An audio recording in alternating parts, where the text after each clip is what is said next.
चलो चलो जल्दी चलो, प्रेमियों दौड़ के आओ, सत्संग का समय हो गया। सब लोग सामने आके बैठो ताकि एक एक वचन वाणी आपकी समझ में आ जाए। संत महापुरुषों के वचन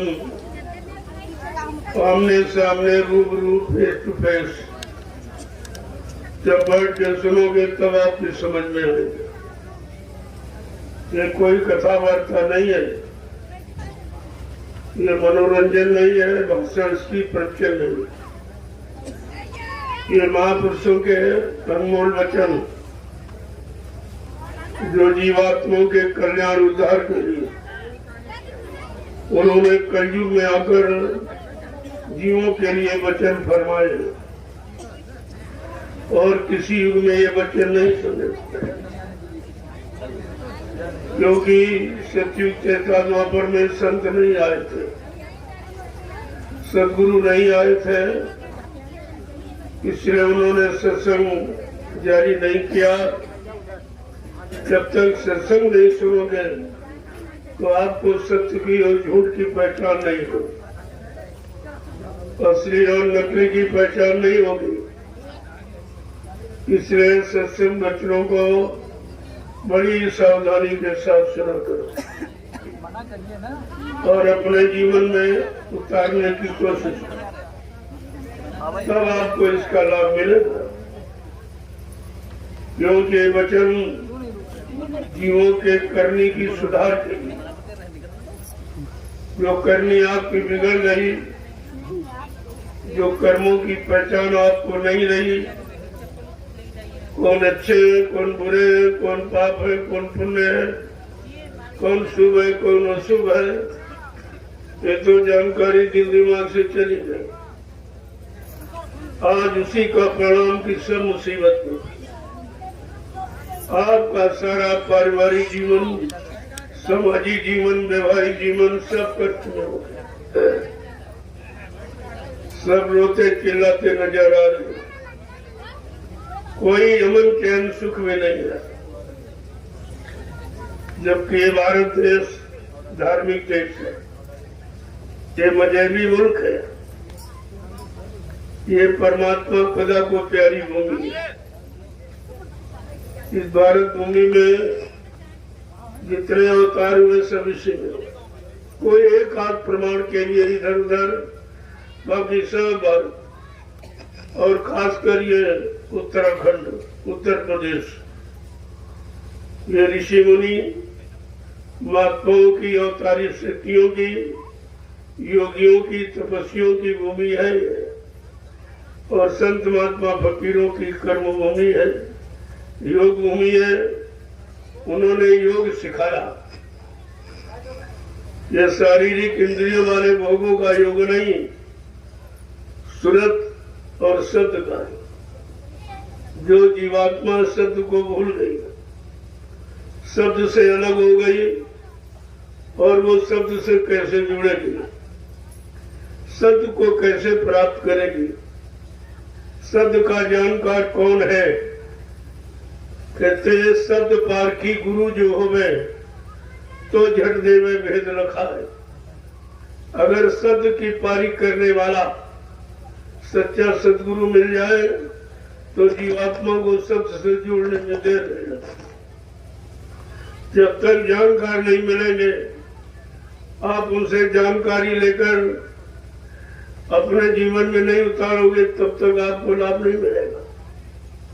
इसलिए संत मत करनी सिखाता, कथनी बकनी सुननी नहीं करनी, और संत मत की करनी बिल्कुल अलग। काल मत की अलग, दयाल मत की अलग। काल की करनी शरीर इंद्रियों के भोगों की, और दयाल की करनी जीवात्मा जगह परमात्मा से मिले, अपने घर पहुंचे, आवागमन से रहित हो जाए, जन्म मरण से छुटकारा मिल जाए। इसीलिए कहा करनी करो मार मन डालो। ये दयाल मत की करनी क्या है? करनी ऐसी करो मार मन डालो, और इंद्रिय भोग विसारो। जिन इंद्रियों के भोगों में फंसकर आपने मानव जीवन को नष्ट कर दिया, अनमोल सांसों की पूंजी को खराब कर दिया, ये जानकारी केवल संत मत की करनी ही सिखाती है। करनी करो मार मन डालो, इंद्रिय भोग विसारो, इतना काम करो तुम अब की, फिर आगे की सतगुरु जानी। तब आपको सतगुरु का की दया तब मिलेगा।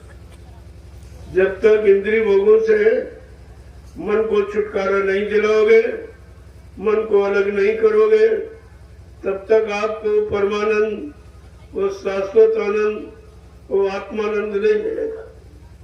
इसलिए संतों ने ये करनी अलग कही कि आपको घर गृहस्थी परिवार छोड़ने वाली करनी नहीं, बाल बच्चे पत्नी छोड़ने वाली करनी नहीं, खेती दुकान दफ्तर बिजली व्यापार मजदूरी बंद करने वाली करनी नहीं। इसी में रहकर ये सब कर्म कर्जा होता है। कोई बच्चा बन के आया, कोई बेटी बन के आया, कोई पति बन के आया, कोई पत्नी, कोई भाई बहन बिरादर माँ बाप बन के आ गया, कोई अचानक आपके दरवाजे आ गया, वो भी आपका लेन देन ही। तुम्हारे पास वही आएगा जिसका तुम्हारा लेन देन होगा, दूसरा नहीं जोड़ा जाता।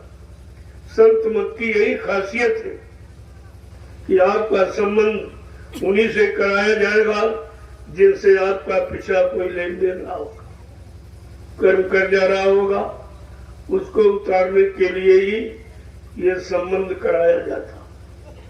बात तो आप समझते नहीं हो। संबंध का मतलब सम माने बराबर, बंध माने बंधन, बराबर का, यानी आदान प्रदान जब खत्म हो जाए तो बराबर पल्ला हो जाए। जब बराबर पल्ला हो जाएगा तब आपको यहाँ कोई रोक नहीं सकता, कोई काल माया आपको भी रोक नहीं सकती। संत महापुरुष इसी कर्म कर्जे के भुगतान के लिए कलयुग में परमार्थी सेवा रखी। सेवाएं तो आप रोज ही करते हो घर में, बाल बच्चों के लिए खेती है, दुकान है, दफ्तर है, बिजली व्यापार मजदूरी है, ये तो सब आप रोज ही करते हो। परिवार की सेवा, समाज की सेवा, देश की सेवा, शरीर इंद्रियों की सेवा, लेकिन जीवात्मा की सेवा आपने नहीं, जिसके लिए मानव तन मिला। ये शरीर आपको और शरीर में श्वासों की पूंजी आपको इसीलिए मिली है कि अब की बार मानव तन पाकर किसी संत महात्मा की तलाश करते, उनसे अपने घर का रास्ता पूछ लेगा, वो रास्ता दे देंगे। उस रास्ते पर चलकर जीवात्मा अपने घर पहुंच जाए, और किसी रास्ते से नहीं। बाकी रास्ते तो संसार में आने जाने के, जिनको 4,84 लाख योनियों में वर्णित किया गया, ये आने जाने वाले रास्ते हैं। जब शरीर इंद्रियों से और मन से कर्म करते रहोगे, उनका आना जाना 4,84 लाख नरकों की योनियों में रहेगा, आपको छुटकारा नहीं मिलेगा। अगर आत्मिक कर्म आप करो तो आत्मिक कर्म क्या है? भजन। ये भजन आत्मिक कर्म, ये जीवात्मा को जगाना और परमात्मा से मिलाना, ये आत्मिक कर्म है। जब ये कर्म आप करने लगोगे तब आपकी जीवात्मा काल माया के बंधनों से छुटकारा पा सकती है। इसीलिए तो 3 युगों में सब फंसे पड़े रहे। ज्ञानी ज्ञानी विज्ञानी हो गए, ऋषि मुनि योगी ब्रह्मचारी भी सब बन गए, अवतार भी मिला उनको, अवतारी शक्ति भी कहा गया, उनका कानून चला, उनके लोगों ने पूजा किया, ये सब हुआ, लेकिन उनकी जीवात्मा जगी नहीं और घर नहीं पहुंची, वो भी बेचारे फंसे रहे। और तुम सब मुद्दतों से उन्हीं की पूजा करते हो। तुमको यही नहीं मालूम है कि पूजा का मतलब क्या? पुण्य जाप, यानी पुण्य माने सेवा और दया प्रेम के भाव जब पैदा हो निस्वार्थ भाव से, वो सच्ची पूजा, इसी को आत्मिक पूजा कहते, इसी को शब्द कमाई शब्द की पूजा कहते। जब धीरे धीरे सत्संगों में आते जाते रहोगे तो ये सब जानकारी आपको मिल जाएगी। आपको कितने दिनों से बराबर बताया जाए, 10 जुलाई 1952 से 2012 ये मथुरा में सुनाने समझाने का समय खर्च किया। उसमें भी आप कुछ नहीं कर पाए। 60 साल सुनाया गया और एक छोटी सी परीक्षा तो सब फेल हो गए। सब बातें गुरु को छोड़कर ही बातें। जब गुरु को छोड़ के भाग जाओगे तो संभाल कौन करेगा, रक्षा कौन करेगा, हिफाजत कौन करेगा, पाप कर्मों के बोझे से तुम्हें अलग कौन करेगा, जीवात्मा को शब्द से कौन जोड़ेगा और घर कौन पहुंचाएगा। ये भी जानकारी तो आपको रखनी चाहिए थी, लेकिन ये जानकारी आपने नहीं रखी तो सब भटक। ऐसा भटक है कि गुरु को ही भूल गए, गुरु से दूर चले गए। गुरु की मर्यादा, गुरु के वचन, गुरु के वादे, गुरु का संकल्प, गुरु की प्रतिज्ञा, कलयुग भगाने की और सज्जू लाने की सब भूल गए आप। जब सब भूल गए तो हमारे बारे घूम रहे, कोई है तुम्हारी सुनने वाला। अब ये एक अवसर मिला है फिर आपको दोबारा कि अभी जाग जाओ, अभी वक्त है गुनाहों से तू तौबा कर ले, फिर न कहना कि हमने सुना था पैगाम नहीं। ये वक्त समय आपको मिला है, वैसे दोबारा किसी ने मौका नहीं दिया। काल शक्ति ने दोबारा मौका दिया ही नहीं। एक बार राम ने एक बार समझाया, रावण नहीं माना तो मार काट खलियान कर।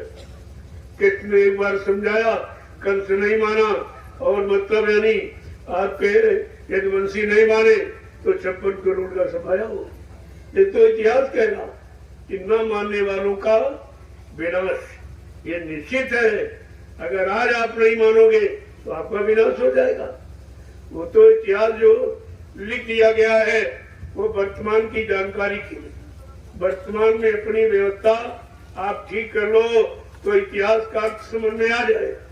लेकिन तुमने इतिहास का भी उपहास किया, वो भी तुम्हारी समझ में नहीं आ रहा कि इतिहास लिखे क्यों गए। जो समय निकल गया उसको लिखने की क्या जरूरत थी। अरे समय तो आगे भी आएगा, उस आगे आने वाले समय में तुम अपना काम कैसे बनाओगे, इसके लिए इतिहास एक प्रमाण है आपके सामने कि जिन्होंने माना उनको क्या मिला और जो नहीं माने उनका परिणाम क्या हुआ। यही तो इतिहास बताता अच्छे बुरे की पहचान का।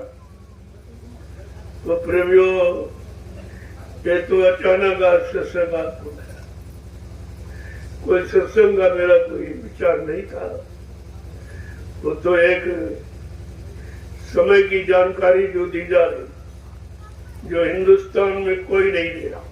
कोई भी कहीं चले जाओ आप, चाहे वो धर्मनीति में कोई महात्मा हो, कि चाहे राजनीति में कोई नेता हो, कोई मुख्यमंत्री प्रधानमंत्री, किसी मुख से ये आवाज नहीं निकली कि भारत देश गरीब क्यों हो रहा, परेशानियां क्यों बढ़ रही, इंसान मुसीबतों में क्यों जा रहा, ये दुख दर्द और बीमारी महामारी और लड़ाई झगड़ा और दैवी प्रकोप और दुर्घटनाएं, ये अकाल मौतें क्यों हो रही और क्यों बढ़ रही, ये प्रेत योनि क्यों बढ़ रही है, इस पर किसी की कोई दृष्टि नहीं जाती।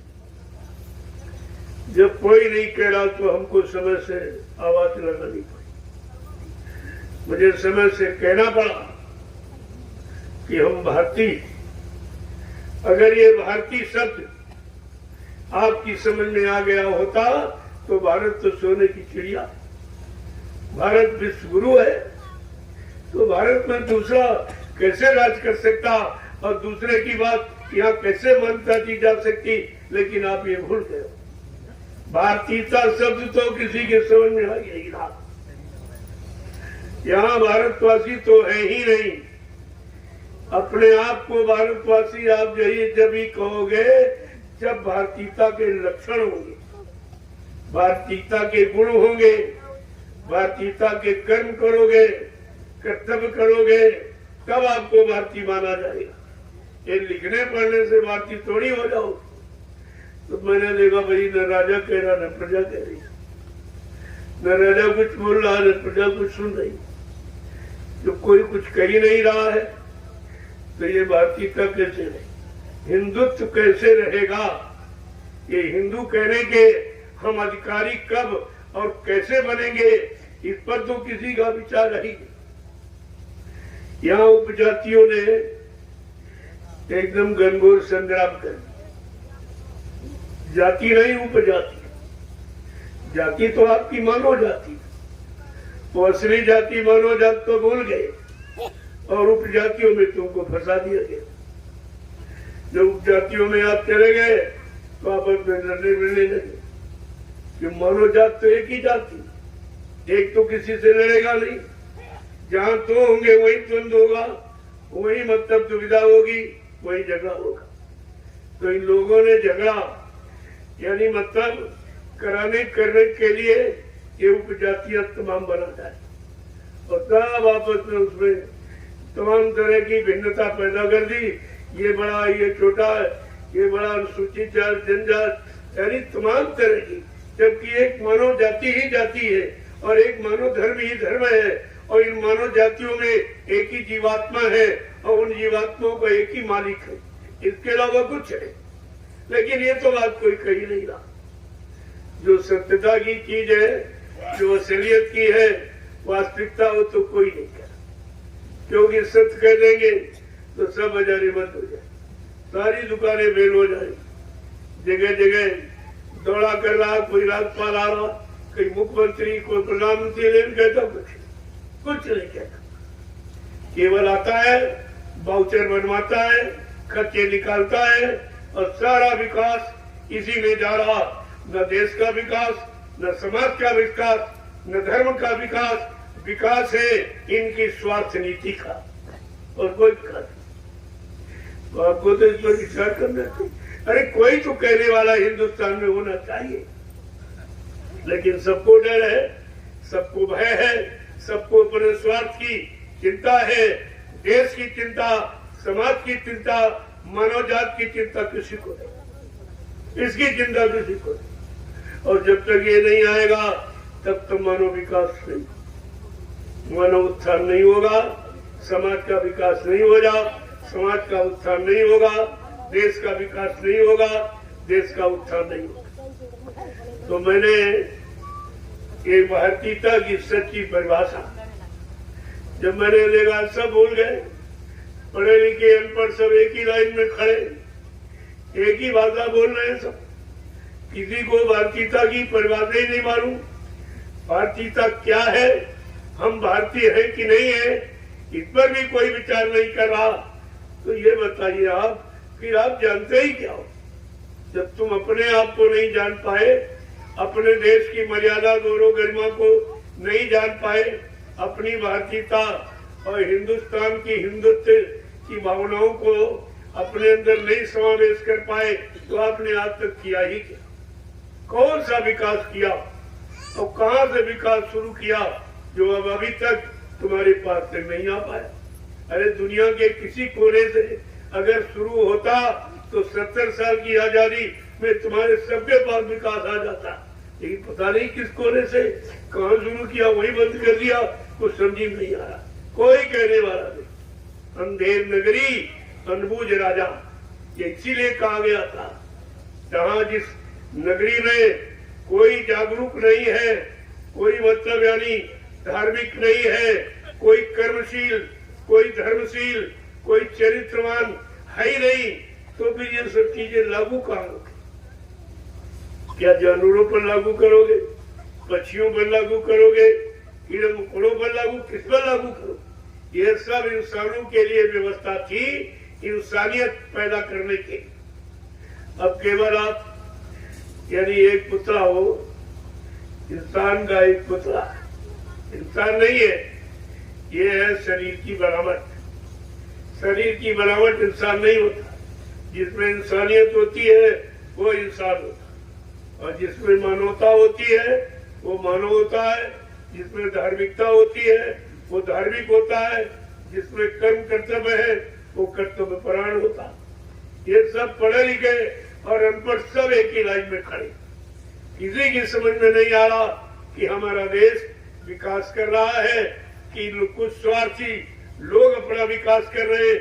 अभी तक भारत देश में रहने वाले लोगों ने यही नहीं जान पाया कि सच्ची प्रजातंत्र में प्रजा को कोई अधिकार नहीं, प्रजा का कोई कानून नहीं, प्रजा को कोई न्याय सुरक्षा, कोई रोजी रोटी मांगने का अधिकार नहीं, रोने का अधिकार नहीं, आंसू बहाना और उस पर कोई हमदर्दी यानी दिखलाने वाला नहीं। तो आपको तो विचार करना चाहिए।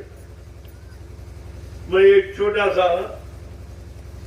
एक नमूना लेके निकला हूं, साइकिल यात्रा, वो भी है उसके पीछे सामने छिपा हुआ शाकाहारी सद्भावना मिलन शांति शोभा कलश, ये साइकिल यात्रा ये कार्य के लिए निकली है, एक अच्छे सच्चे समाज का निर्माण करने की। मैं बहुत दिनों से बराबर कह रहा हूं कि मेरा लक्ष्य, मेरा उद्देश्य, मेरा अभियान केवल एक अच्छे सच्चे समाज की स्थापना करना, और मेरा कोई उद्देश्य नहीं। एक अच्छे सच्चे ईमानदार चरित्रवान समाज का निर्माण हो जाए तो देश में सती जैसी व्यवस्था आपको दिखाई देगी। लेकिन इसके पहले तो कलयुग जाएगा ही नहीं।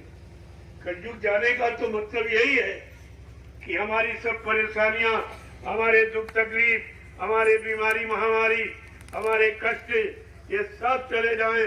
चोरी डकैती कत्ल बलात्कार, ये खून खराबा, ये सब समाप्त हो जाए, तब तो आप कहोगे कि सतयुग। तो अभी तो घोर कलयुग है और कलयुग को बढ़ावा दिया जा रहा। राजा प्रजा सब उसी में जुटी पड़ी है, सब कलयुग को बढ़ावा दे रहे हैं। कलयुग वाले सब कर्म किए जा रहे, कोई शांति सुकून का कहीं पर कोई मतलब लवारिश भी नहीं है। तो मैं ये बताना चाहता हूँ, एक हिंदुस्तान के सामने एक नवीनतम संदेश देना चाहता हूँ जो किसी ने नहीं दिया, न किसी महात्मा ने, न किसी नेता ने। आज तक 70 साल की आजादी में कोई प्रधानमंत्री मुख्यमंत्री बना हो, लेकिन जो संदेश हिंदुस्तान के लिए हो, भारत के लिए हो, वो तो कोई कहता ही नहीं। उस पर तो किसी की दृष्टि नहीं जा रही कि हम अपने आप को भारतीय कैसे कहें, जबकि एक मुट्ठी में अंग्रेज आए थे जिन्होंने हमारी लापरवाही का फायदा उठाया, हमारी अज्ञानता का, हमारी अनबुद्धता का फायदा उठाया कि हम सोते रहे, समझे नहीं, जागे नहीं, चेते नहीं, होश में नहीं आए और उनकी राजनीति को नहीं समझ पाए और पौने 200 वर्ष गुलाम रहे। लेकिन कुछ लोगों के अंदर देश समाज के प्रति भाव जगा, उन्होंने आंदोलन छेड़ा, अभियान चलाया, सच्ची नीति को लाने के लिए उनका प्रयत्न प्रयास रहा। वो तो कुर्बान हो गए, लेकिन वो व्यवस्था ज्यों की त्यों बनी। अभी तक उस पर विचार नहीं हुआ। आखिरकार तुमने विदेशियों को क्यों भगाया, अंग्रेजों को क्यों भगाया कि हमारे देश को लूट के ले जाएंगे, हम लोग गरीब हो जाएंगे, हम गुलामी बने रहेंगे। इसलिए आपने अभियान चलाया, तमाम लोग कुर्बान हुए, तमाम माताएं निपुती हो गई, तमाम बहनों का सुहाग लुट गया। ये ऐसे नहीं व्यवस्था बदली थी, लेकिन आज तक वो व्यवस्था लागू नहीं हो पाई। अंग्रेज तो चले गए, लेकिन अपनी छाप छोड़ गए।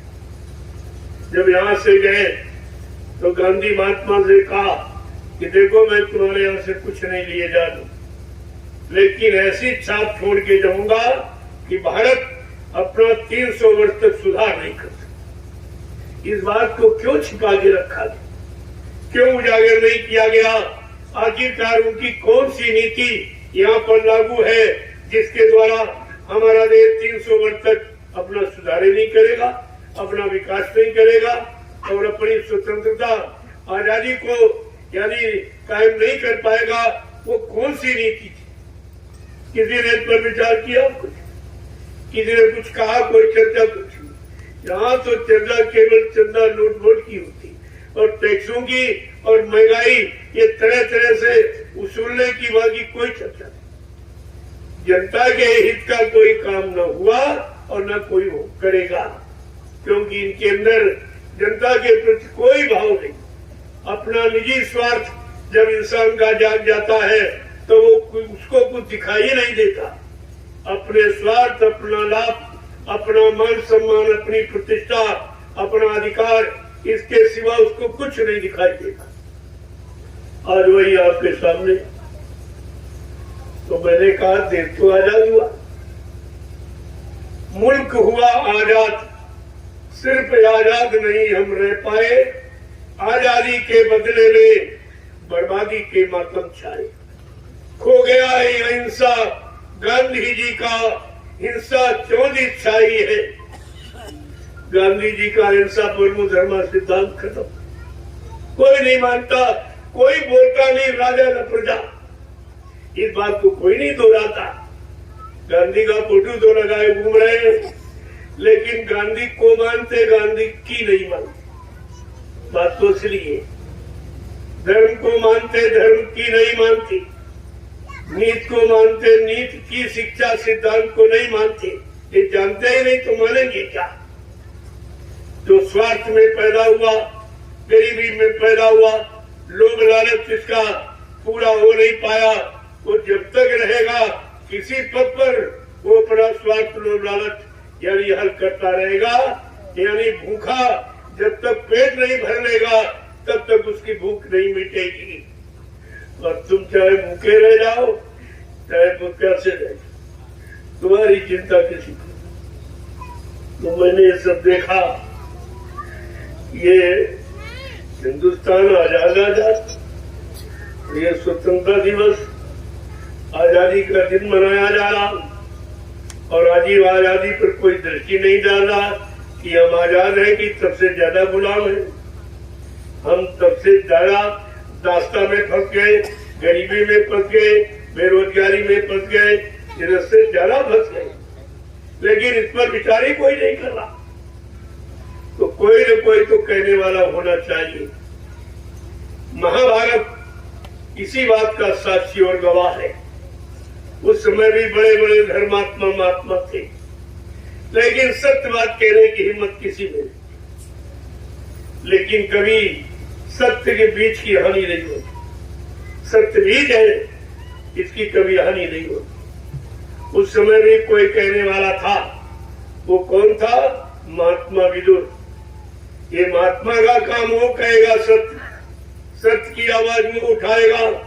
स्वार्थी, लोभी, लालची, भोगी, विलासी ये कभी सत्य की आवाज नहीं उठा सकते, क्योंकि सत्य इनको डर लगता है।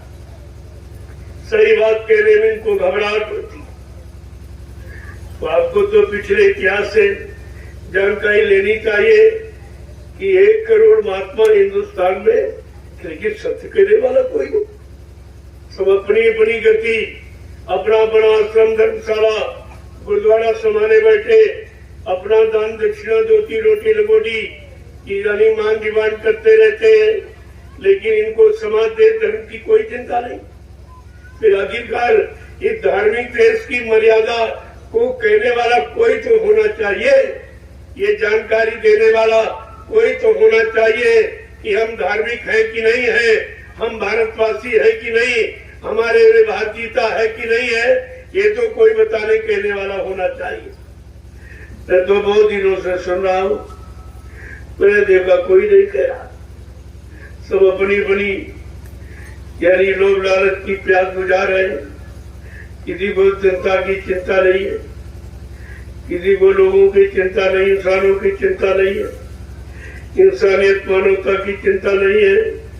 प्रेम, प्यार, मोहब्बत, सेवा, दया, सदाचार, परमात्मा की आज्ञा की चिंता नहीं है। और माँ, बहन, बेटी, बहू की परख पहचान की कोई चिंता नहीं। ये काम महात्माओं का है। अगर सबका होता तो कर डालते होता। अगर उनके बस का होता तो 70 साल का समय कम नहीं, एक जीवन है कल।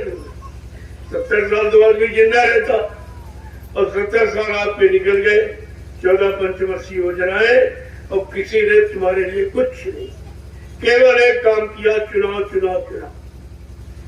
सारा देश चुन गया, बचा कुछ। और ये भी नहीं बताया ये चुनाव किस काम के लिए होता, कौन सा लाभ देने के लिए होता, कौन सी समस्याओं का समाधान करने के लिए होता, कौन से दुख तकलीफ मुसीबत आपत्ति को दूर करने के लिए होता, आपको एक किसी ने बताया नहीं। चुनाव का मतलब केवल चंदा नोट वोट गद्दी, इसके अलावा कोई मतलब नहीं। क्या यही मतलब है? अरे असली अर्थ तो समझो। तुम्हारी पढ़ाई लिखाई बुद्धिमानी का मतलब क्या? जब तुम अपने भले की बात नहीं सोच पाए तो तुम परिवार समाज देश के लिए क्या सोच सकते हो? तुम्हारे सोचने की शक्ति ही समाप्त हो गई। अगर सोचने की शक्ति होती तो 70 साल की आजादी को देखते हुए, बर्बादी को देखते हुए आपकी समझ में जरूर आता और जरूर कोई न कोई कहने वाला खड़ा हो जाता, लेकिन कोई नहीं खड़ा हुआ।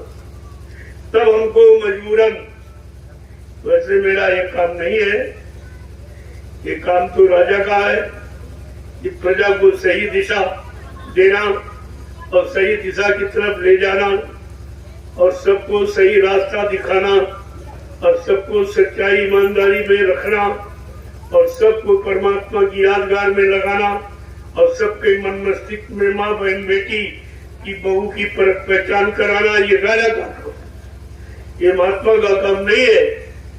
लेकिन जब कोई नहीं करता है तब तो करना ही पड़ता। जब राजा भ्रमित हो गया महाभारत में, तब महात्मा विदुर को कहना ही पड़ा। वो तो महात्मा का विषय है, तो अपना है वो तो कहेंगे ही। जब कोई नहीं कहेगा, वो महात्मा जो आत्माओं के लिए आया, आत्माओं को दो नरकों से निकालने के लिए, वो तो अपनी बात कहेगा ही।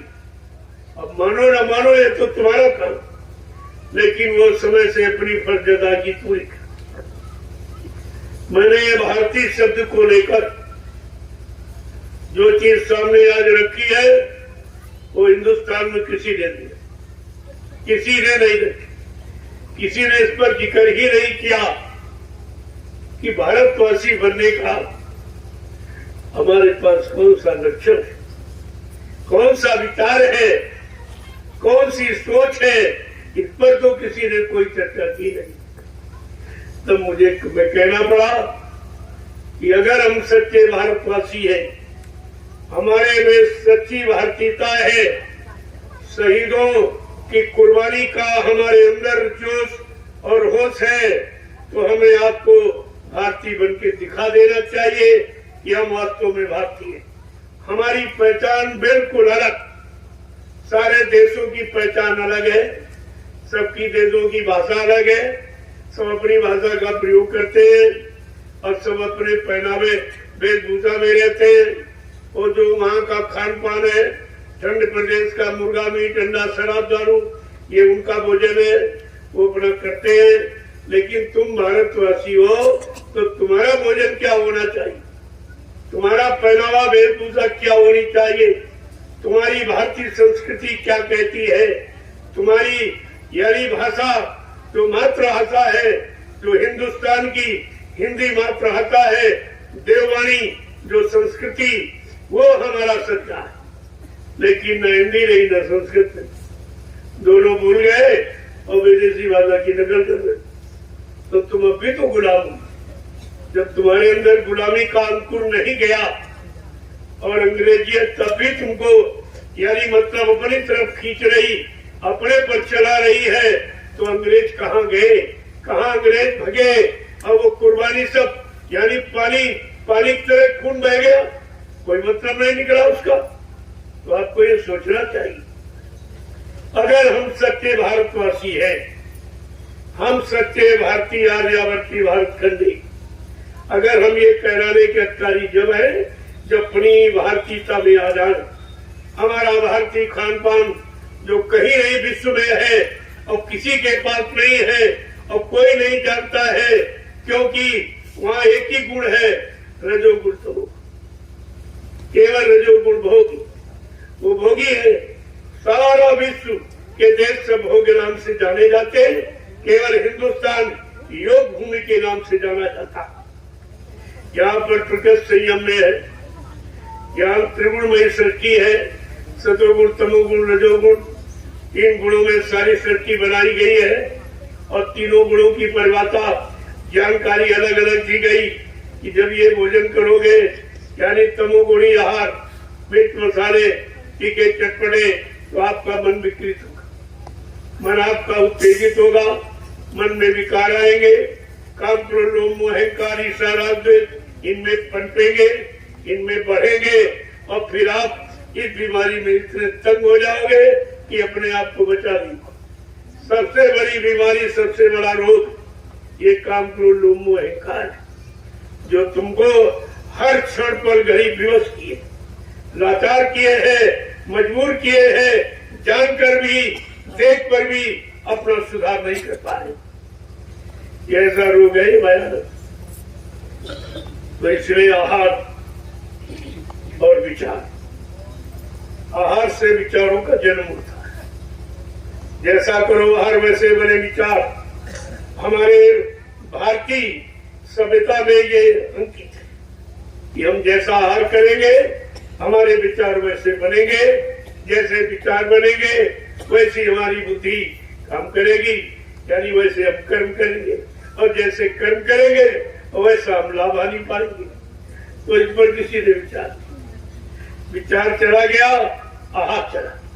जब आहार चला गया तो विचार चले गए, शुद्ध आहार चला गया, शुद्ध विचार चले गए आपको। अब आप शुद्ध विचार न सोच पाते हो, न कर पाते हो, न दृढ़ता से उस पर टिक कर चल पाते हो, न स्वयं लाभ प्राप्त कर पाते हो, न देश समाज को लाभ दे पाते हो। ये कितना बारी आपने नुकसान। तो मैंने कहा भी सर्वप्रथम तो हमारी पहचान, सारे देशों में चले जाओ, उनके वेशभूषा सबकी, तुम्हारे यहाँ भी जितने विभाग सबकी वेशभूषा है। यहाँ भी पर्चे आपको अगर लेना चाहो तो पहचान पर्चे आप ले लीजिए। तो हमारे देश की सच्ची सात्विक वेशभूषा, जो सात्विकता से ओतप्रोत थी, जो मन से संबंधित, मन के विकारों को दूर करने वाली हमारी यानी वेशभूषा बिल्कुल सादगी थी। और वो भी सूती, सूत का कपड़ा। ये सूत का कपड़ा, ये कपास जो खेतों में पैदा होती, और ये रुई में, कपास में ये गुण है, शरीर की गंदगी का शोषण करती, आपकी बीमारियों को तमाम मात्रा में खत्म करती। लेकिन जब आप भूल गए ये दवा थी, ये शरीर की बीमारियों को यानी मतलब 75% दूर करने की दवा थी कॉटन, रुई। तो आप उसी को भूल गए। बीमारी आने का रास्ते आपने जो खोले हैं, जो स्रोत आपने खोले, उन पर विचार कीजिए। मैं एक एक को गिना दूंगा। एक तो खान पान से, दूसरा वेशभूषा से। तुम्हारा मन रोगी हो गया, मन भोगी हो गया, ये मन की बीमारी कोई नहीं दूर कर, इसकी दवा कहीं बनी ही नहीं। उसकी दवा केवल संत महापुरुषों का सोच, उनका शोध है, वो दवा है, इसके अलावा कोई दवा नहीं। तो मैंने लोगों के सामने ये रखा कि अगर आप सच्चे भारतीय हो और अपने भारतीय कहलाने का गर्व अगर आपको है, तो आपको भारतीय वेशभूषा धारण कर लेनी चाहिए। अगर बीमारियों से आपको राहत पानी तो मन को भोगों से, ये मन रोगी है, भोगों का रोगी, अगर इस रोग से इसको बचाना चाहते हो तो सादगी को साथ। इसको पढ़ने से तुम्हारा मन शांत होगा, देखने वाले का मन शांत होगा, न तुम्हारा मन खराब होगा, न दूसरे तुमको देखकर अपना मन खराब कर पाए। ये अंग्रेजों की चीज, क्योंकि भोगी देश है, वहां सारी व्यवस्था भोग, योग की कोई व्यवस्था नहीं, परमात्मा के विषय की कोई जानकारी वहां नहीं, कोई लिटरेचर, कोई साहित्य नहीं, और न उसको कोई प्राथमिकता वहां नहीं। जब ऐसे नारकी देशों की आप नकल करोगे तो नर्क नहीं क्या स्वर्ग में चले जाओ।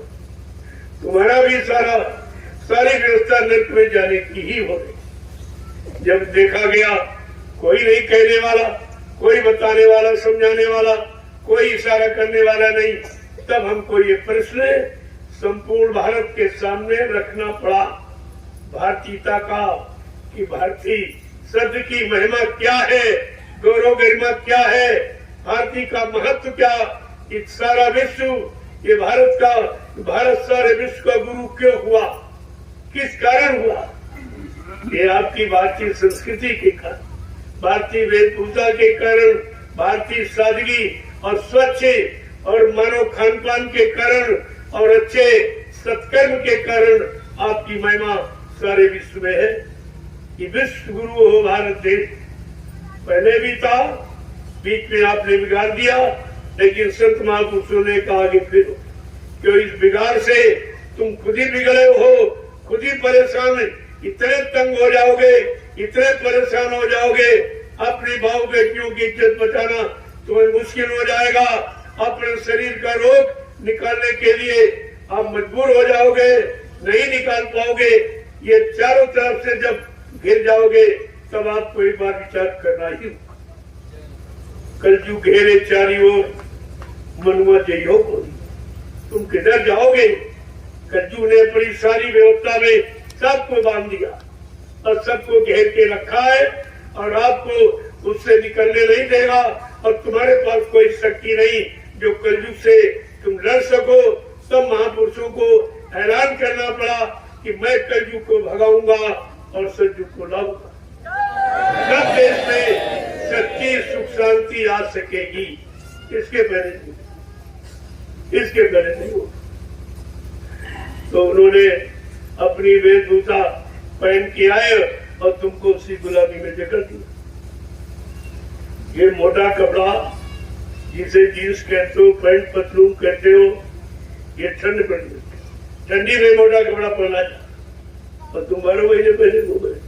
तुमको ये भी नहीं अकल रही कि हम ये कर क्या है, अपने शरीर के साथ इतना बड़ी खरीद कर रहे हो, शरीर के साथ इतनी बड़ी दुश्मनी निभा रहे हो, इसे रोगों से भरपूर करने की चेष्टा कर रहे हो कि कोई रोग बाकी न रहे जो हमारे शरीर में न हो। आपने ये अरे मोटा कपड़ा आप सर्दियों में पहनते तो तुम 12 महीने, ये जींस कपड़ा है, जितना कूड़ा कचरा सब उसी से तैयार, ये उसी से तैयार होता है। तरह तरह की गंदगी इसमें है और ये बाहर की शुद्ध हवा तुम्हारे शरीर में लगने नहीं देगी और ये शुद्ध प्रकाश जिसमें सारे गुण समाहित हैं ये भी तुम्हारे शरीर में लगने नहीं देगी और जिसमें हवा और प्रकाश नहीं लगता वो ऑटोमेटिक गंदा होता, ऑटोमेटिक गंदा होता वो।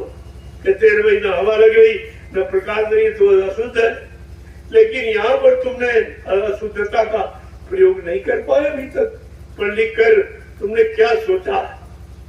इसलिए मैंने कहा अगर रोग बीमारियों से आप राहत शांति चाहते हो, अपनी भारतीय वेशभूषा में एकदम ढीला कपड़ा जिसमें हवा लगे और प्रकाश सब छन के अंदर तक जाए और ये कपड़ा अंदर की पसीना जब निकलेगा और उसके द्वारा जितने कीटाणु सब बाहर निकाल के बाहर कर देगा। ये कपास में गुण होता है, लेकिन तुमने तो कपास की गुणवत्ता खो दी, तुम्हारे अंदर कोई विचार ही नहीं रहा और तुम सबके सब गुलामी होते जा रहे हो, गुलामी अख्तियार करते जा रहे हो और कहते हो आजाद आजाद, अल्लाह बचाते हो आजादी का, और गुलामी की तरफ बढ़ते जा रहे हो और गुलामी को स्वीकार करते जा रहे हो।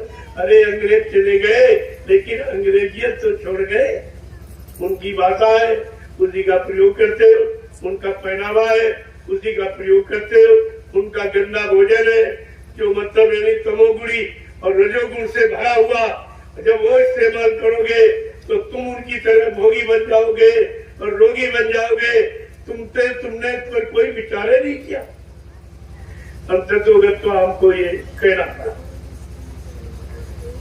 नहीं तो लोग कहेंगे आप जानते थे आपने क्यों नहीं बताया, आपने क्या देश की उन्नति नहीं चाहते, आप भारतीयता शब्द का विकास नहीं होने देना चाहते, भारत देश की गौरव गरिमा कि आप कायम नहीं करना चाहते, ये आप कहते। इसलिए मैंने समय से अभियान जारी किया और 15 सितंबर को मैंने ये यानी बड़े ऊंचे स्वर में और सारे हिंदुस्तान के लिए मैंने ये संदेश दे दिया कि अगर आपको सच्ची सुख शांति पानी है तो आपको ये नीति अपनानी है जो ऋषि मुनि महात्माओं की बनाई हुई। ये मेरी बनाई नहीं है, उन्हीं की, जिसको आप भूल गए। मैं केवल याद करा रहा हूं, जानकारी आपको दे, उसी में रहता हूं और आपको रहने की बात करता हूं। मैं भी उसी में रहता हूं, आपको बता, क्योंकि जब व्यक्ति रहता तो उसका गुण अवगुण जानता। जब गुण अवगुण जान जाता है तब लोगों को यानी गुणग्राही बनाने के लिए कहता कि आप ये करिए, इससे लाभ मिलेगा, ये लाभ मिलेगा, ये। तब मैंने आपके सामने ये रखा। अब आपको ये धीरे धीरे सब जानकारी। देखो, नारी सृष्टि की केंद्र बिंदु है। नारी माँ, तो जिसको माँ का दर्जा मिला, अगर माँ खराब हो जाएगी तो बच्चे औलाद निश्चित है, ये सत्य है। तो सर्वप्रथम मुसलमानों को आप देखिए, उनके यहाँ सब कुर्ता पैजामा टोपी ये सब मिलेगा, कोई फैशन नहीं।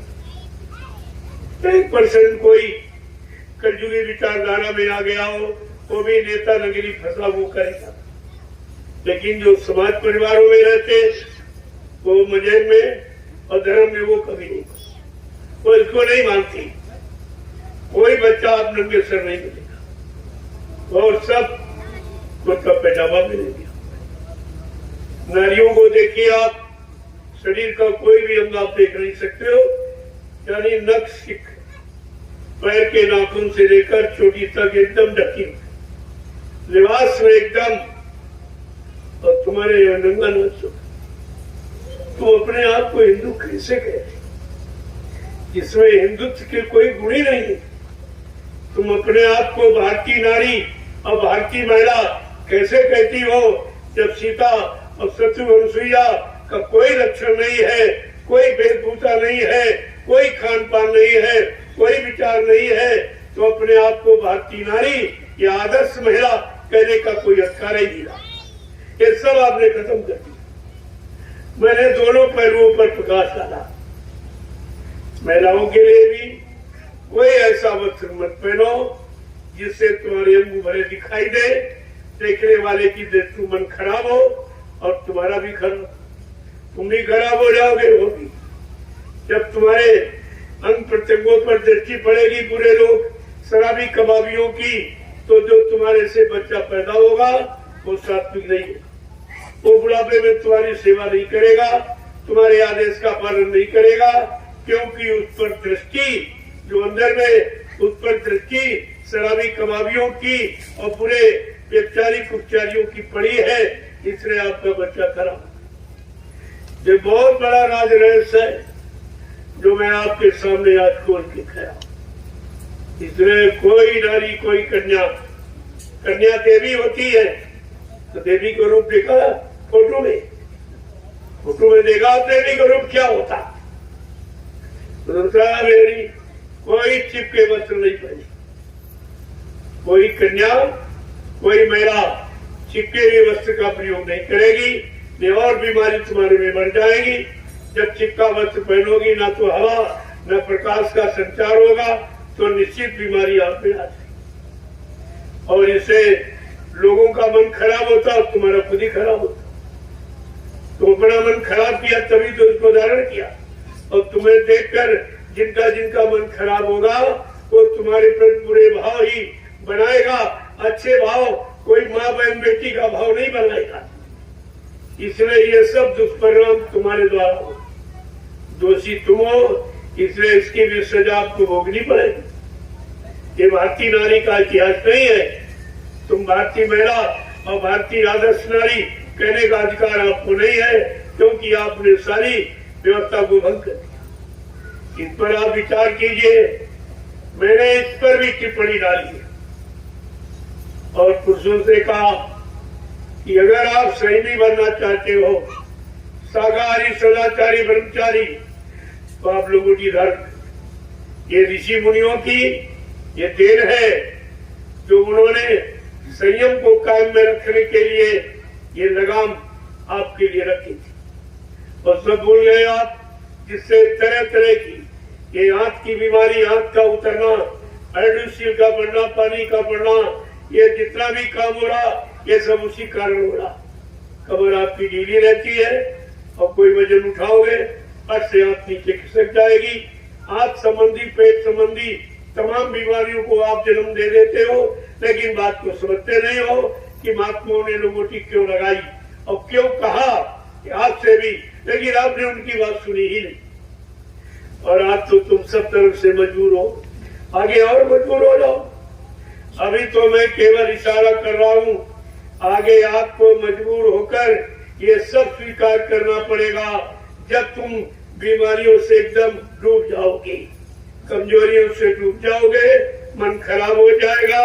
यानी मतलब तब किया तो उससे फायदा क्या हो? समय के पहले समय चूक पुण्य का पछताने। अगर समय वो खराब ने आपको ढक लिया, आपको बर्बाद कर दिया, आपको रोगी बना दिया, आपको भोगी बना दिया, तो फिर आपने वो मजबूर होकर काम किया तो उसका लाभ क्या? समय के पहले चेतना जागना ये बुद्धिमान पुरुष का लक्षण है। जो समय से पहले जाग जाता, अपने विचारों का वो समय बुद्धिमान की करता। समय पहले ये जानकारी आपको 15 सितंबर मैंने अभी किया और हिंदुस्तान इस लोगों के कानून को किया है। ये धारण धर्म को मालूम और सब हो गए, सब गर्मी हो गए, हो गए, यानी किसी से नहीं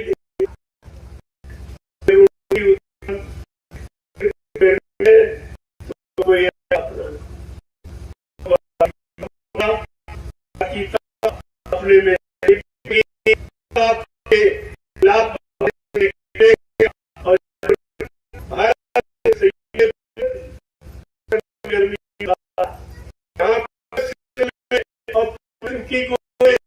बोलने वाला संयम नहीं आया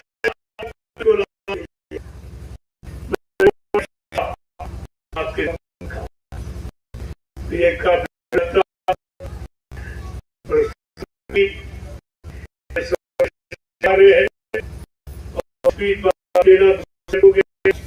जितना महात्माओं ने प्रश्न दिए उसका हल नहीं लिया।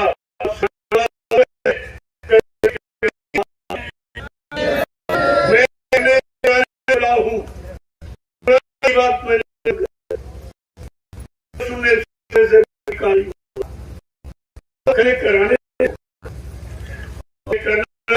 को भी नहीं, ये सबको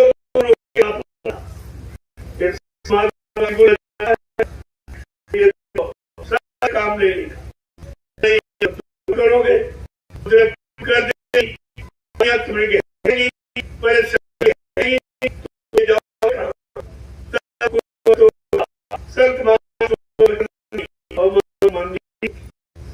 मैं भी अपना कुदरत थोड़ी यात्रा करेगी तो रहेगी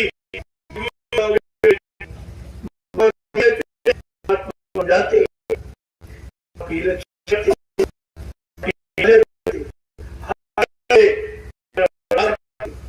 उनका का नहीं था,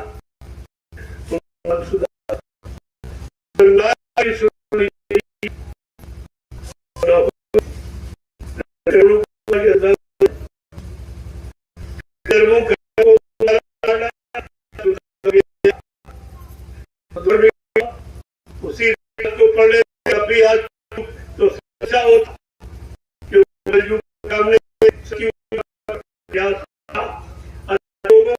अच्छी अच्छी वाले इंग्लिश त्याग अच्छा काम करने वाले, अच्छी संस्कृति में रहने वाले, अच्छा करने वाले इतिहास के साथ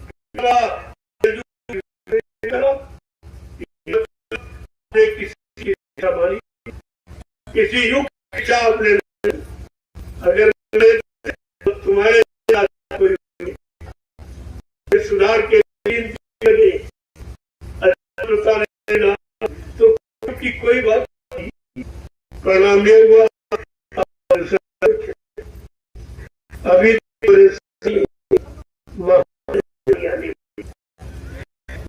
समय इसका जवाब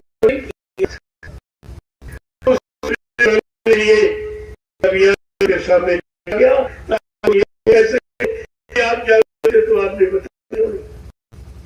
मैं अपने वचन कहते तुम्हारी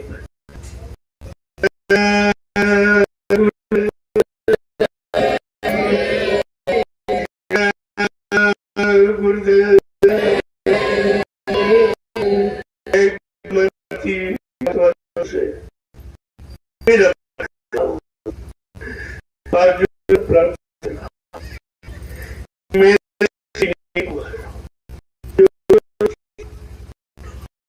की और आप देने वाले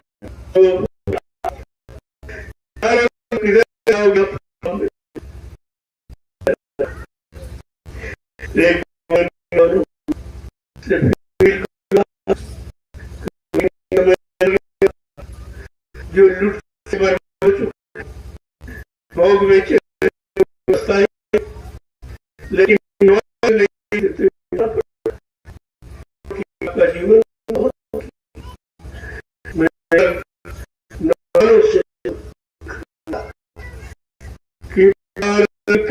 भी लग जाओ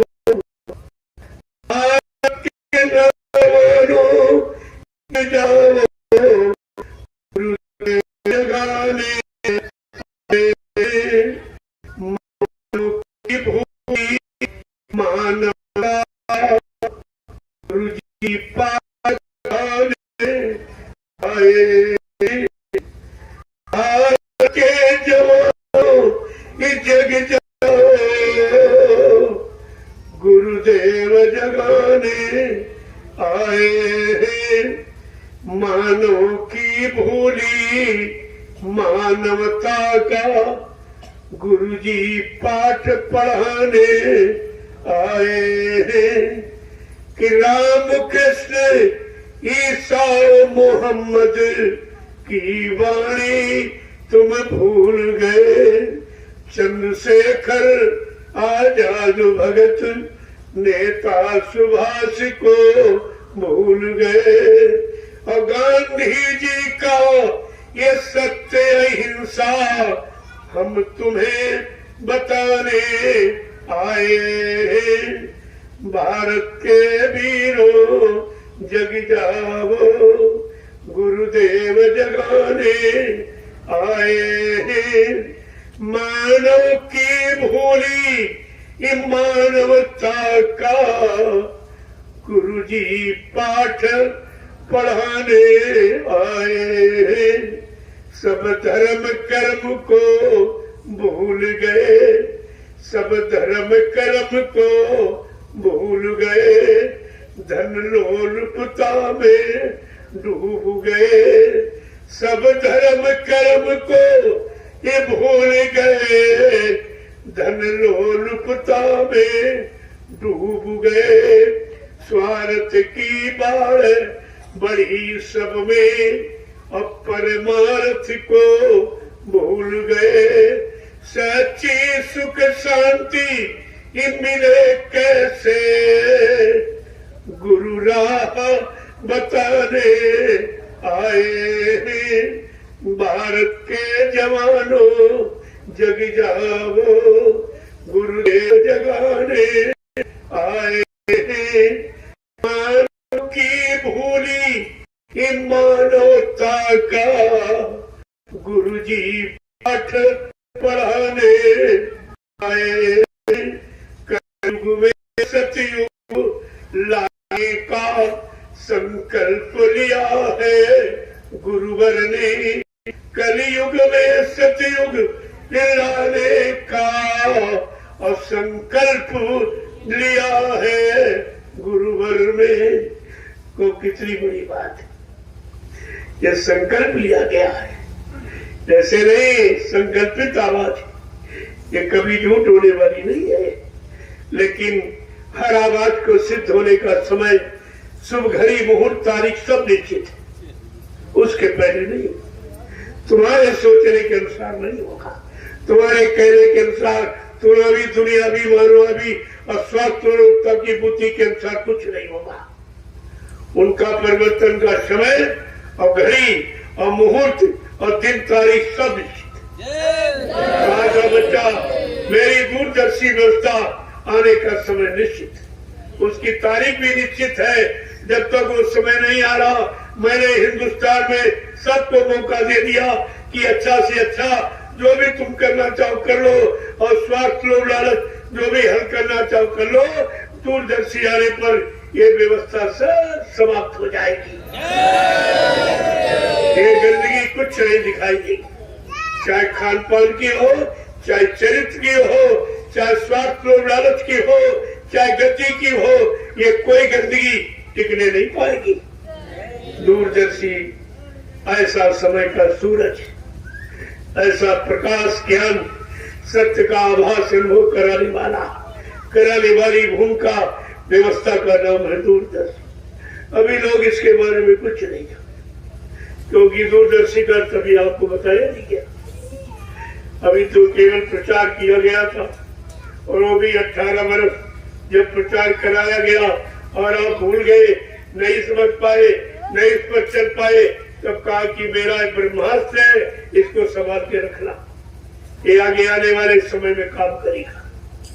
जब सब काम करना बंद कर, सारे राजनीति लोग अपना हथियार डाल देंगे, कहेंगे न्याय सुरक्षा रोजी रोटी देना मेरे बस की बात नहीं, महंगाई गरीबी बेरोजगारी समाप्त करना ये मेरे बस की बात नहीं है, और ये मारकाट हिंसा चोरी डकैती कत्ल बलात्कार और बढ़ते टैक्स और जीएसटी जब ये कोई रोक नहीं सकता, ये कहेंगे मेरे बस की बात नहीं। तब बाबा जी ने क्या कहा था, तब बच्चा मैं अपना ब्रह्मास्त्र उठाऊंगा।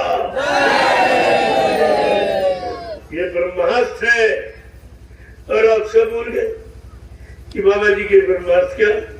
अरे दो ब्रह्मास्त्र, एक दूरदर्शी, दूसरा भूम ज्योतक का संगठन, ये समाप्त नहीं हो गए, ये भी चुपचाप रखे हुए। समय आएगा तो मैं ब्रह्मास्त्र उठाऊंगा और काम चलाऊंगा। ब्रह्मास्त्र कुत्तों पर नहीं चलाया जाता, राक्षसों पर, जिनका राक्षसी खान पान, राष्ट्रीय भाव विचार, राक्षसी कर्म, उन पर ब्रह्मास्त्र चलाया जाता। ये सब बातें आपको इशारे इशारे में समझा दी गई पहले भी, और आज भी दोहराई जा रही, ताकि आप भूलने न पाओ महापुरुषों के इशारों को, क्योंकि इसी से आपका काम होगा। इसके अलावा कोई भाषण देने वाला, कोई राजा प्रजा में कोई खड़ा हो जाए, लेकिन तुम्हें सुकून शांति नहीं है, वो अपने स्वार्थ और लालच में मस्त, अपनी गति अपनी कुर्सी संभालने के चक्कर में है। वो तुम्हारे यार जनता को संभालना और जनता को सुकून शांति देना, ये उनका काम नहीं है। अभी आप 70 साल में एक इशारा नहीं समझ पाए उनका, कि आपके लिए कुछ नहीं किया। तो क्या कह रहे हैं कि कलयुग में सतयुग लाने का संकल्प लिया है गुरुवर ने, ये संकल्प लिया है। अभी संकल्प का समय नहीं आया, न शुरू हुआ है और न खत्म हुआ। अभी शुरू भी नहीं हुआ और खत्म भी नहीं हुआ, और तुम कहते हो बाबा जी खत्म हो गए, फिर ये करेगा कौन, फिर ये काम कौन करेगा? इस पर भी तो आपको विचार करना चाहिए था, आखिरकार ये काम कौन करेगा? इस पर तो आपने बिल्कुल विचार नहीं किया, और सब भ्रमित हो गए एकदम। ये हरद्वाई संगत एक बार फिर सुन ले, आपके लिए बाबा जी ने क्या शब्द प्रयोग किया गया था कि मेरी प्यारी प्यारी हरदोई। आज आपने क्या किया गुरु के लिए क्या किया? गुरु को भूल गए और चेहरों की बात उड़ गई। क्या चेहरा काम करेगा? क्या चेलों ने कहा था मेरी प्यारी प्यारी हरदोई, तुम तो गुरु के एक वचन को नहीं याद रखे, तुम तो गुनहगार हो, तुम्हें सजा मिलेगी इसकी। इतना बड़ा शब्द हरदोई यानी मतलब जिले के लिए प्रयोग किया गया हो, हरदोई के प्रेमी सब भ्रमित हो गए, एक भी नहीं बचा दवा के लिए। लेकिन महापुरुष अपना बीज की कभी हानि नहीं होने देते। आखिरकार बीज आपके सामने खड़ा ही हो गया। ये बीज है जो हरदोई में आश्रम का निर्माण, हरदोई से पैसा नहीं लिया गया। तुम भी नहीं कह सकते हो कि हमारी सेवाओं से हमारे जिले में आश्रम बन गया, ये भी नहीं मैं आपको कह देता। और आप क्या तैयार हो गया? आप तो आगे आने वाले समय में लाचार हो जाओगे, मजबूर हो जाओगे। हरदोई का प्रेमी ये भी नहीं कह पाएगा भविष्य में कि मैं बाबा जय गुरुदेव जी महाराज का शिष्य हूं। तुमने शिष्य बनने की का अधिकार भी खो दिया। तुम्हारे पास बचा ही क्या बचा? अपने आप को शिष्य भी नहीं कर सकते हो, वो भी काम तो आपने किया नहीं है। लेकिन फिर भी आपको एक मौका ये दे दिया गया, ये आश्रम खड़ा हो गया और किसी ने नहीं। हमको तो आपने कोई चंदा कोई भी रुपया में तो दिया नहीं, मैंने कभी मांगा नहीं, मैं कभी हरदोई आया नहीं बीच में। पहले तो बहुत आया लेकिन हम बीच में नहीं आया। और आपने जिनको दिया उनसे पूछा आपने एक झोपड़ी क्यों नहीं बनाई संगत के लिए? संगत कहाँ बैठेगी, कहाँ सत्संग करेगी, कहाँ सुमरन ध्यान भजन, कहाँ एकत्र होकर बैठेंगे? कभी आपने पूछा? और सेवा देते रहे, आंख बंद करके सेवा देते। समझ में आपके कुछ नहीं आया। मैंने तो आपसे एक पैसा भी नहीं मांगा, तो ये भाव इमारत करी देख लीजिए। देखिए आप कोई नहीं कर पाया। और जितने पुराने आश्रम केवल कब्जा किए, इनको भी नहीं मालूम है ये आश्रम ट्रस्ट के तुम्हारे नहीं है। कोई नहीं कब्जा कर सकता, न किसी का कब्जा रह सकता है। ये ट्रस्ट के है और ट्रस्ट में रहेंगे। और ट्रस्ट की व्यवस्था आगे दूरदर्शी व्यवस्था आने पर ये जितने आश्रम ये सब कार्यालय होंगे, ये सब कार्यालय होंगे। और केंद्र में 25 महात्मा, इसी तरह से प्रांत में, जिले में, तहसील में, ब्लॉक में, न्याय पंचायतों में मैंने इसीलिए प्रबंध कार्यकारिणी का गठन कर दिया। तो भूमिका को आपके सामने लाने के लिए एक प्रारूप आपके सामने खड़ा कर दिया। प्रबंध कार्यकारिणी ये प्रबंध करेगी, ये आपका सारा प्रबंध करेगी, सारी व्यवस्था करेगी। उस प्रबंध कार्यकारिणी का शुद्ध नाम है दूरदर्शी। ये वही, ये उसी का शुद्ध पास हो रहा। अभी आप समझी नहीं पा रहे हो, लेकिन धीरे धीरे सब समझ में आ जाएगा। अगर इस आश्रम की मर्यादा को नहीं देख के समझ पाए फिर कब समझो? आपको तो प्रश्न करने का मौका मिल गया। जिनको सेवाएं दी पहले उनसे नहीं गई, जिस प्रेमी हो सुमरन ज्ञान भजन कहीं कहा गया से आप चिंता मत कीजिए, बताना पड़ेगा। एक पाई का भुगतान कोई वाला नहीं है। और इन्हें पहले ही कह दिया, ऐसा एक जाल बना के रखा, बच्चा छोटी बड़ी कोई मछली नहीं बचेगी जो समय से फंसे। ये महात्मा बड़ा रहस्यमय जाल है, आप कैसे समझ लो? और समझ में आपके नहीं आए तो आपको मजबूरन इस संस्था का चुनाव करना कि जिस संगत के लिए इतनी बड़ी प्रशंसा की गई हो, ऐसा प्यारा शब्द उच्चारण किया गया हो मन से, आज वो संगत बिखर गई। इसको संगठित करना ये हमारा सबका परम कर्तव्य। ये संगठन केंद्र बन गया। आज इतने लोग कैसे संगठित हुए? क्या कोई इस तरह यात्रा निकाल सकता है? कोई हिंदुस्तान की यात्रा निकाल सकता? इस तरह किसी लेके आता तो पुरानी की तरह पुरानी करता न त्रुटि होगी कुछ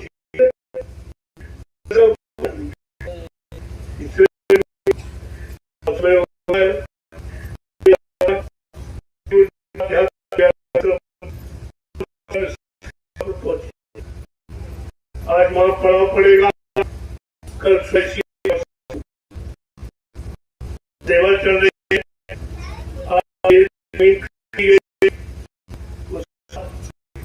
बहुत मात्रा में है, चल रहे हैं, ट्रैक्टर सब बराबर चल रहे हैं, तो सब किया जा रहा और सुबह उस में इसी तरह सत्संग। आज रात्रि का भंडारा वही। अब आप लोग धीरे धीरे प्रस्थान करो कि साइकिल वालों को समय लगेगा, थोड़ा पहले पहुंच जाए रात्रि से तो अच्छा रहेगा। इसलिए मैं अपनी वाणी को यहीं से विराम दूंगा। कहना तो बहुत कुछ है, कहूंगा समय आने पर। अभी जिसका समय है वो आपके सामने है, अभी इसी का समय, इसी चीज का समय है, और ये आ जाए तो सब कुछ आ जाए। अब तो मैंने मेन पॉइंट पकड़ा है, जिसकी जरूरत है, मेरा मेन बिंदु है ये। वैसे तो रोटी और बेटी वो 2 बिंदु है, और तीसरा बाकी तक, ये 3 बिंदु आपके सामने खड़े। ये तीनों नवीनतम है, आज तक इस पर किसी ने दृष्टि डाली ही नहीं, और किसी ने इसका उपचारण भी नहीं किया। जय गुरुदेव, जय गुरुदेव, जय गुरुदेव, जय गुरुदेव। नाम किसका, जय गुरुदेव। नाम किसका, जय गुरुदेव। नाम किसका, प्रभु का प्यारा। सब लोग खड़े हो, लोगों भी मिलने में समय लग जाएगा, तब तक चलेगा समय, क्योंकि आज कोई आ रहा उधर था नहीं। तो पहले राजा आता था प्रजा को निमंत्रण, दर्शन बड़ा डर लग रहा है अपनी से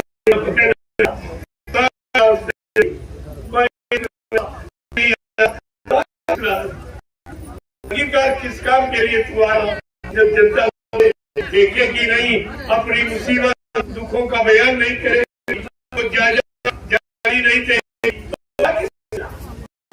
अभी तक भारत की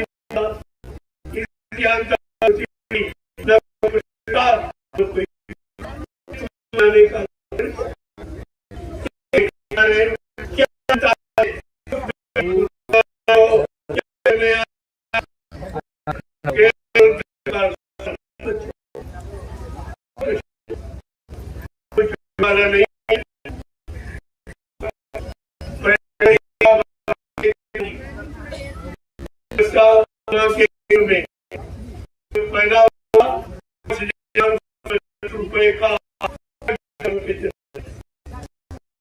और 10,000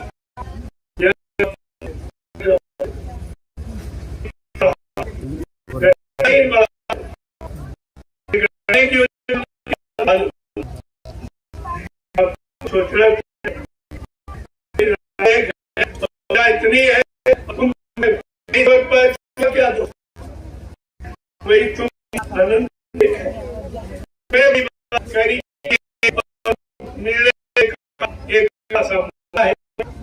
अगर उसका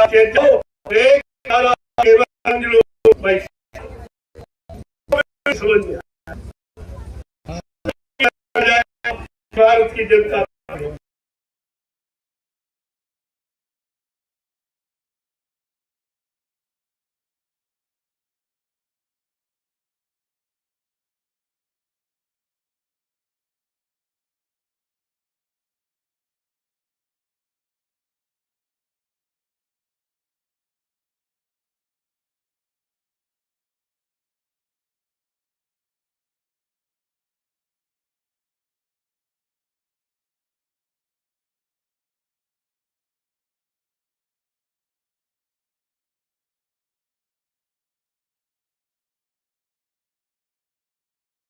बूझ नहीं रही, अब ये जाग गई, लेकिन तुम ये प्रमाण न दे पाओगे, न तुम कर पाओगे, क्योंकि तुम दलालों के बीच फंसे पड़े हो। दलाल तुमको न सोचने देंगे, न समझने देंगे, न करने देंगे, न सुख शांति अमन चैन तुम्हारे में आने देंगे। ये वो काम नहीं कर। जय गुरुदेव, जय गुरुदेव। जोर से बोलो, सब मिल बोलो, बोलना होगा, अभी से बोलो, दर्द हरेंगे, सब कष्ट मिटेंगे, सुख शांति भी देंगे, सबके दाता, सबके मालिक, प्रेम से बोले, ये नाम नहीं इंसान का, ये काम नहीं इंसान का, ये इशारा समझिए आप। अब ये इंसानों के बस का कोई काम नहीं। कितनी कोई आवाज लगाए, कितने भाषण प्रवचन दे डाले, लेकिन अब कुछ होने वाला नहीं। वो काम करने वाला समय निकल गया। अब तो दुख मुसीबत का समय, जिसके लिए गोस्वामी जी महाराज ने रामचरित मानस के उत्तरकांड में एक बहुत पहले इशारा लिखा कि कलयुग में बहुमत कीमत माल मत बिन नरेश का राज, सुख संपदा को कहे जान बचे बड़वार। बिन नरेश का राज, इस समय कोई राजा नहीं। राजा का मतलब जो प्रजा के दुख को सुने, दुख को दूर करे, मुसीबत को जनता के बीच में आए, सबसे मिले और पूछे कि वास्तविकता क्या है, वो राजा। लेकिन ऐसा तो कोई है नहीं। जब राजा को प्रजा से डर लग रहा, बेचारा हवाई मार्ग से आता है, तो जमीन में चलता ही नहीं है, तो तुम जमीन में इंतजार कर रहे हो, राजा आ रहा, बस केवल सुन लिया, देखो कुछ भी नहीं आपको। तो कोई कहने वाला नहीं। जनता के बीच आने का कितना खर्चा और कितनी यानी दौलत बर्बाद की जा रही।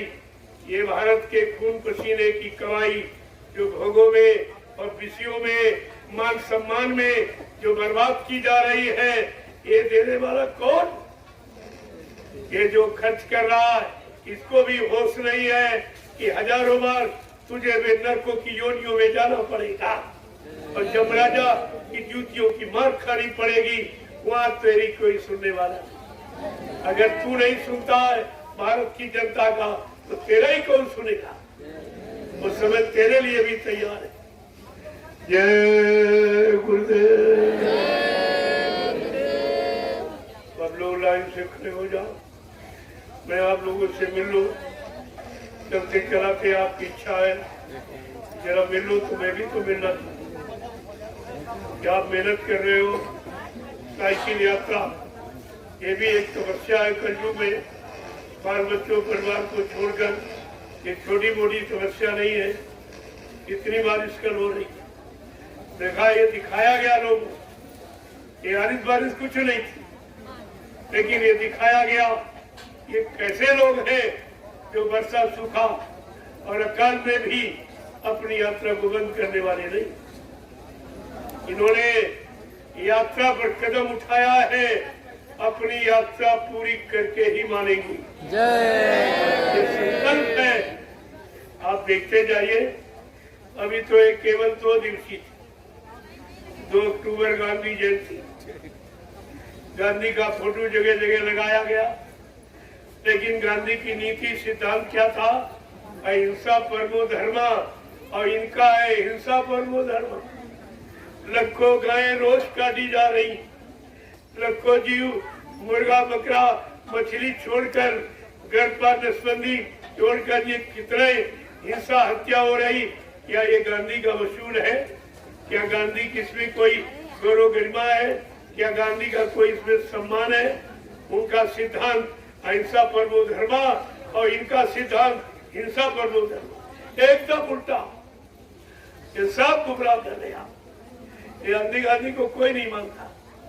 ये जानते नहीं कि गांधी का सिद्धांत क्या, गांधी का उसूल क्या था। आखिरकार उन्होंने लंगोटी क्यों लगाई? आपको कोई लंगोटी नहीं लगा, कोई नहीं, कोई नहीं। इसलिए पालन तो वही करेगा जो अक्षरशः पालन, उसका पालन करना माना जाए, लेकिन ये कोई नहीं करता। ये लंगोटी अभियान कोई नहीं लाता, लेकिन आपको तो बताया गया ये करके हम दिखा देंगे सब। ऐसा नहीं है, ये सब करके दिखा दिया। जय गुरुदेव। जय गुरुदेव। आगे आने वाले समय में यही सबको मानना होगा, यही सबको करना होगा। जो राजनीति करेगा भारत जैसे धार्मिक देश की भारतीयता को लागू करने के लिए, उसको इस पोशाक पहनाना पड़ेगा, ये पालन करना पड़ेगा, तब ये भारत की जनता समर्थन देगी, हमका समर्थन नहीं। आप देखते जाइए धीरे धीरे। अभी तो ये वैचारिक क्रांति उठ खड़ी हुई है, ये किस तरह से पूरे भारत में फैल जाएगी, आप देखते रहिए। जय गुरुदेव। जय गुरुदेव। अब आप लोग लाइन से जल्दी से मिलो, ताकि आपका समय हो गया चलने का, क्योंकि अब लगभग 40 किलोमीटर चलना होगा। 35। देखो कौन से रास्ते बंद कर दिए गए, इस पर नहीं कोई विचार कर रहा ये किस लिए निकले, वो किस लिए आया तो रास्ते बंद कर रहा, ये किस लिए चल रहे सारे रास्ते खोल रहे, सारी सुख शांति न्याय सुरक्षा रोजी रोटी के सारे रास्ते ये अभियान खोल रहा है। पहले इसको देखिए आप और उनको देखिए, ये दोनों की जानकारी ले लीजिए, आपकी समझ में सब आ जाएगा। जय गुरुदेव। चलिए आप लंच खड़े